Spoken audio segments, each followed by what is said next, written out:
జూబ్లీహిల్స్ ఎన్నికల వేళ మరోసారి తెలంగాణ అప్పులపై రాజకీయ దుమారం చెలరేగింది.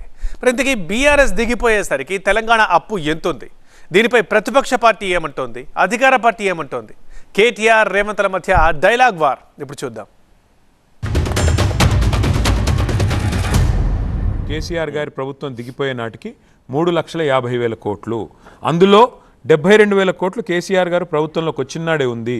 అంటే నికరంగా 3,50,000 కోట్లు మైనస్ 72,000 కోట్లు చేస్తే 2,78,000 కోట్లు మాత్రమే కేసీఆర్ గారు చేసిన అప్పు. ఇది వాస్తవం. కానీ కాంగ్రెస్ వాళ్ళు ఏం చెప్తున్నారు?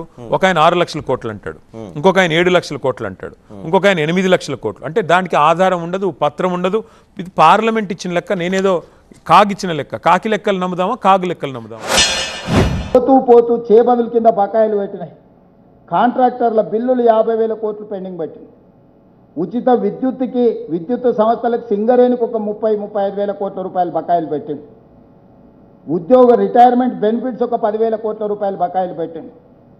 లిక్కర్ సప్లై చేసిన సంస్థలకు ఒక 5,000 కోట్ల రూపాయల బకాయిలు పెట్టింది. ఫీజు రియంబర్స్మెంట్ ఒక 8,000 కోట్ల రూపాయల బకాయిలు పెట్టింది.